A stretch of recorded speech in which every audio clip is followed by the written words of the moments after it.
Iya, sehat bersama Biofitologi dan damai bersama Dama TV. Baik bersama Dama TV, senang sekali saya Satna Dewi bisa menjumpai Anda kembali. Tentunya dalam acara Hidup Sehat bersama Biofitologi sampai nanti pukul 19 waktu Indonesia bagian Barat. Segera kabarkan kepada sanak kerabat dan keluarga di mana ketika membutuhkan transferan energi murni ya untuk keseimbangan dari kesehatan keluarga, Anda bisa segera kabarkan untuk bisa melihat di YouTube channel Dama Televisi. Baik, bisa Dama TV, kita akan sapa dulu CEO dan founder dari Biofitologi Indonesia, Bapak Agus Sulaiman. Apa kabar, Pak Agus? Sehat selalu. Iya, sehat selalu nih, Pak Agus, selalu seger ya untuk bisa menyapa kita semua di sini dan memberikan transferan energi murni untuk Anda semua. Dan pada kesempatan kali ini interaksi akan dilakukan pada segmen kedua. Anda bisa menelpon untuk mendapatkan transferan energi, dan pada kesempatan kali ini kita akan membahas suatu tema yaitu mengenal penyakit autoimun dan penyebabnya. Kita lihat dulu video edukasi berikut ini.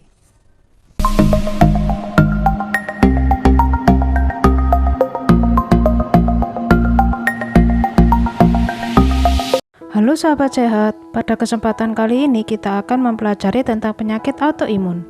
Penyakit autoimun adalah kondisi ketika sistem kekebalan tubuh seseorang menyerang tubuhnya sendiri. Ada lebih dari 80 penyakit yang digolongkan penyakit autoimun. Beberapa di antaranya memiliki gejala serupa seperti kelelahan, nyeri otot, dan demam.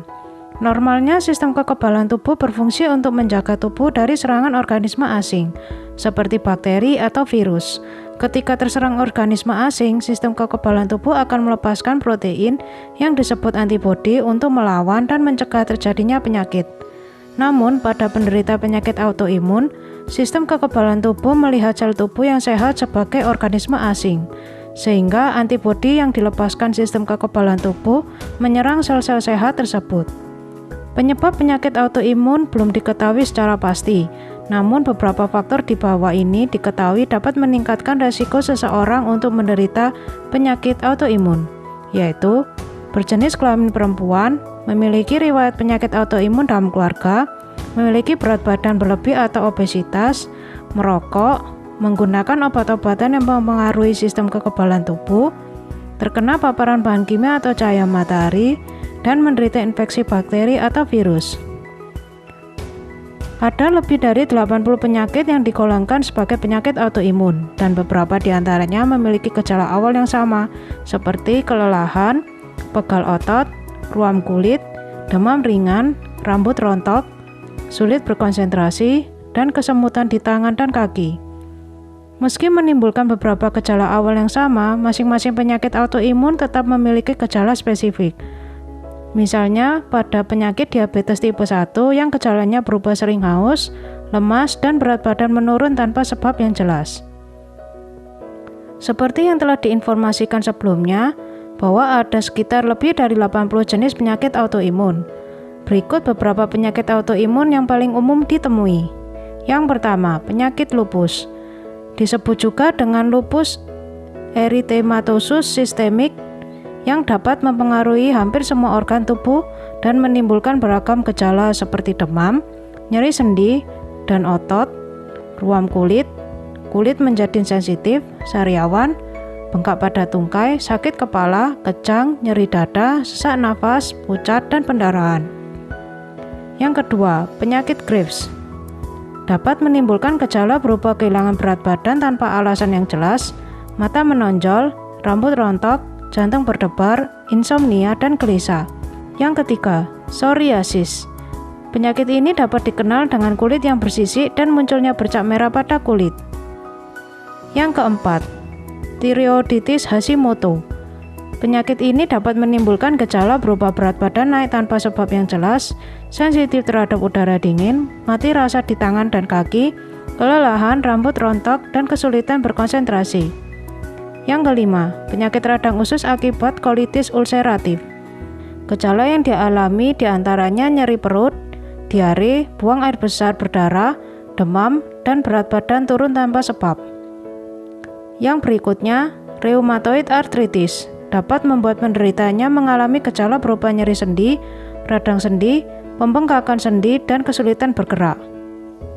Sindrom Sjögren merupakan penyakit autoimun yang menyerang kelenjar yang menghasilkan air mata dan air liur. Penyakit ini menyebabkan kelenjar tersebut rusak dan kesulitan menghasilkan air mata dan air liur.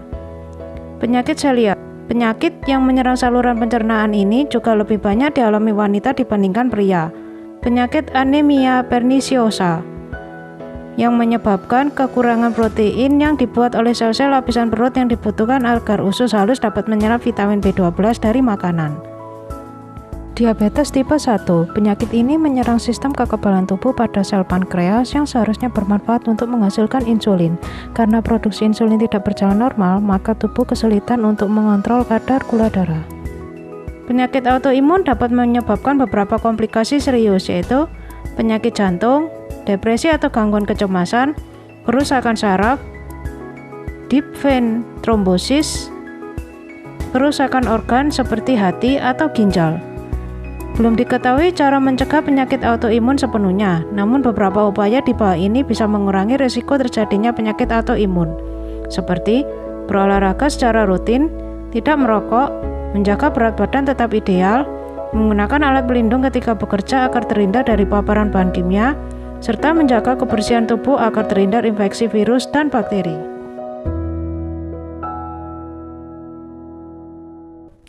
Ya, baik pemirsa Dharma TV, itu tadi video edukasi tentang autoimun, dan saya sendiri baru tahu ternyata banyak sekali ini Pak Agus ya, autoimun ini, dan ini kita dengar beberapa ada artis-artis yang terkena autoimun ini. Betul. Itu apa gitu, saya tuh kadang-kadang juga masih bertanya-tanya ya. Dan pada kesempatan kali ini kita akan bahas bersama Pak Agus Sulaiman, apa tuh Pak yang dimaksud dengan autoimun itu Pak? Autoimun itu adalah kondisi sistem kekebalan tubuh manusia itu menyerang dirinya sendiri. Kalau biasanya itu orang ngedrop gitu ya, jadi autoimunnya tidak berfungsi, Oh, itu, orang sakit. Ini itu malah biasa. menyerang ya. Ini menyerang sih ya. Dan apa yang menyebabkan penyakit autoimun ini Pak? Ya, biasanya itu ada riwayat keluarga yang punya autoimun juga. Oke. Kemudian biasanya yang diserang itu jenis kelaminnya perempuan. Oh, malah banyak perempuan ya Pak? Iya, Ya? jadi Pak? saya juga nangani pasien saya itu umumnya perempuan. Oh gitu ya Pak. Dan biofitologi Termasuk sudah bisa ya untuk ini ya? Termasuk lupus apa itu yang sering didengar di awam itu lupus.